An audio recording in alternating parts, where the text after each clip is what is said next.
ഇപ്പം മാമ്പഴക്കാലമല്ലേ, അപ്പോൾ നമുക്ക് ഒരു പ്രാവശ്യമെങ്കിലും ഒന്ന് മാമ്പഴ പുളിശ്ശേരി തയ്യാറാക്കി നോക്കണ്ടേ. അപ്പോൾ നമുക്കിന്ന് വളരെ ടേസ്റ്റി ആയിട്ട് മാമ്പഴ പുളിശ്ശേരി തയ്യാറാക്കുന്നത് എങ്ങനെയെന്ന് നോക്കാം. മാമ്പഴ പുളിശ്ശേരി തയ്യാറാക്കാനായിട്ട് ചെറിയ നാട്ടുമാങ്ങ ഉണ്ടെങ്കിൽ അത് എടുക്കട്ടെ. അതിൻ്റെ തൊലി കളഞ്ഞിട്ട് മുഴുവനോടെ വേണം കറി വെക്കാനായിട്ട്. അതില്ലെങ്കിൽ നമുക്ക് സാധാരണ ഏതെങ്കിലും ഒരു വലിപ്പമുള്ള മാങ്ങ എടുക്കാം. അപ്പോൾ ഞാനിവിടെ 2 മീഡിയം സൈസിലുള്ള പഴുത്ത മാങ്ങ എടുത്തിട്ടുണ്ട്. ചെറിയ കഷ്ണങ്ങളാക്കി മുറിച്ചെടുത്തിട്ടുണ്ട്. ഇതും നാടൻ മാങ്ങയാണ് കേട്ടോ. അപ്പോൾ നമുക്ക് ആദ്യം മാങ്ങയൊന്ന് വേവിച്ചെടുക്കാം. അപ്പോൾ നമുക്കിതൊരു മൺചട്ടിയിലേക്ക് ഇട്ട് കൊടുക്കാം.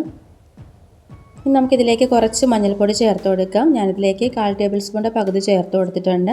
ഇതിലേക്ക് 1/4 ടേബിൾ സ്പൂൺ മുളക് പൊടി ചേർത്ത് കൊടുക്കുകയാണ്. ഇനി നമുക്കിതിലേക്ക് പാകത്തിനുള്ള ഉപ്പ് ചേർക്കാം. ഞാനിതിലേക്ക് 1/2 ടേബിൾ സ്പൂൺ ഉപ്പ് ചേർത്ത് കൊടുക്കുകയാണ്. ഇതെല്ലാം കൂടിയിട്ടൊന്ന് നന്നായിട്ടൊന്ന് മിക്സാക്കി എടുക്കാം. നന്നായിട്ടൊന്ന് മിക്സാക്കി കൊടുത്തിട്ട് നമുക്കിതിലേക്ക് പാകത്തിനുള്ള വെള്ളം ചേർത്ത് അടച്ച് വെച്ചിട്ട് മാങ്ങ വേവിച്ചെടുക്കാം.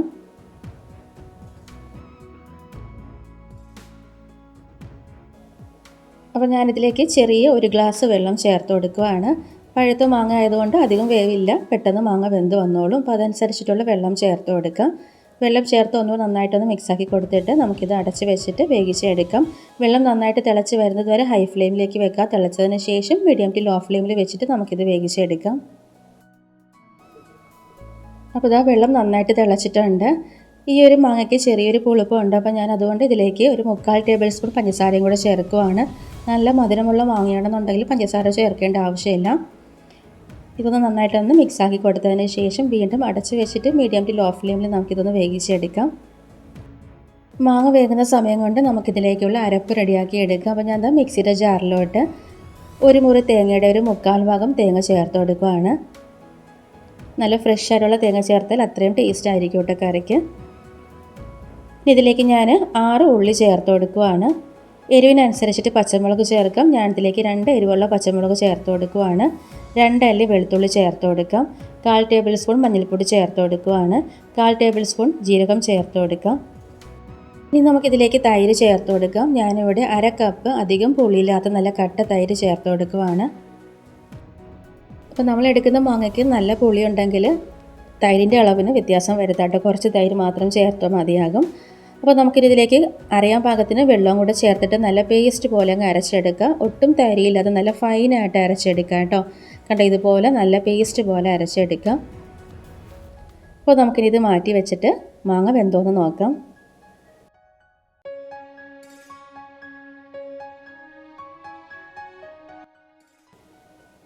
അപ്പോൾ ഇതാ മാങ്ങ നല്ല സോഫ്റ്റായിട്ട് വെന്തിട്ടുണ്ട്. ഇനി നമുക്കിതിലേക്ക് നമ്മൾ അരച്ചെടുത്തിട്ടുള്ള അരപ്പ് ചേർത്ത് കൊടുക്കാം. അരപ്പ് അരച്ചതിന് ശേഷം മിക്സിയുടെ ജാറിലോട്ട് ഞാൻ 1/2 ഗ്ലാസ് വെള്ളം കൂടെ ചേർത്ത് കൊടുത്തിട്ടുണ്ട്. ഇനി നന്നായിട്ടൊന്ന് മിക്സാക്കി എടുക്കാം. അരപ്പ് ചേർത്തതിന് ശേഷം നല്ല തിക്കായിട്ട് ഇരിക്കുകയെന്നുണ്ടെങ്കിൽ അതനുസരിച്ചിട്ട് വെള്ളം കൂടെ ചേർത്തൊന്ന് യോജിപ്പിച്ചെടുത്താൽ മതിയാകും കേട്ടോ. ഉപ്പ് നോക്കിയിട്ട് വേണമെന്നുണ്ടെങ്കിൽ പാകത്തിനുള്ള ഉപ്പും കൂടെ ചേർത്ത് കൊടുക്കാം. അരപ്പ് ചേർത്തതിന് ശേഷം പിന്നെ തിളയ്ക്കാൻ പാടില്ല, നന്നായിട്ടൊന്ന് ചൂടായിട്ട് വന്നാൽ മതിയാകും. അതുകൊണ്ട് നമുക്കത് ലോ ഫ്ലെയിമിൽ വെച്ചിട്ട് ഇതുപോലെ നന്നായിട്ട് ഇളക്കി കൊടുത്തുകൊണ്ടേ ഇരിക്കുക. ഒട്ടും തിളയ്ക്കാൻ പാടില്ല കേട്ടോ കറി. നന്നായിട്ടൊന്ന് ചൂടായിട്ട് വന്നാൽ മതിയാകും. അരപ്പിൻ്റെ പച്ചമണം മാറാനായിട്ടും കറി ഒന്ന് ചൂടായി കിട്ടാനായിട്ടും ലോ ഫ്ലെയിമിൽ വെച്ചിട്ട് ഇതുപോലെ ഇളക്കി കൊടുത്തുകൊണ്ടേ ഇരിക്കാം. അപ്പോൾ ഇതാ കറി നന്നായിട്ട് ചൂടായിട്ടുണ്ട്. ഇനി ഞാൻ ഫ്ലെയിം ഓഫ് ചെയ്യുവാണ്. ഇനി നമുക്കിതിലേക്ക് കടുക് താളിച്ച് ചേർത്ത് കൊടുക്കാം. അപ്പോൾ ഞാനൊരു പാൻ ചൂടാക്കിയിട്ടുണ്ട്. അതിലേക്ക് ഞാൻ 2 ടേബിൾ സ്പൂൺ വെളിച്ചെണ്ണ ചേർത്ത് കൊടുത്തിട്ടുണ്ട്. എണ്ണ നന്നായിട്ട് ചൂടായിട്ട് വരുമ്പം ഇതിലേക്ക് ഞാൻ 1/2 ടേബിൾ സ്പൂൺ കടുക് ചേർത്ത് കൊടുക്കുകയാണ്. കടുക് പൊട്ടി വരുമ്പം ഇതിലേക്ക് 2 വറ്റൽമുളകും 2 ഉള്ളി അരിഞ്ഞത് കൂടെ ചേർത്ത് കൊടുക്കുകയാണ്. ഉള്ളി ചെറുതായിട്ടങ്ങ് മൂത്ത് വരുന്ന സമയം ഞാനിതിലേക്ക് 1/2 ടേബിൾ സ്പൂണോളം വറുത്ത് പൊടിച്ചെടുത്തിട്ടുള്ള ഉലുവ ചേർത്ത് കൊടുക്കുകയാണ്. ഒരു തണ്ട് കറിവേപ്പിലയും കൂടെ ചേർത്തിട്ട് നന്നായിട്ടൊന്ന് മൂപ്പിച്ചിട്ട് നമുക്കിത് കറിയിലേക്ക് ചേർത്ത് കൊടുക്കാം. ഉലുവ ചേർക്കുന്നതിനേക്കാളും ഉലുവ പൊടി ചേർക്കുമ്പോഴത്തേക്കും നമ്മുടെ കറിക്ക് ഒന്നും കൂടെ നല്ല ടേസ്റ്റും നല്ലൊരു മണമൊക്കെ ആയിരിക്കും കേട്ടോ.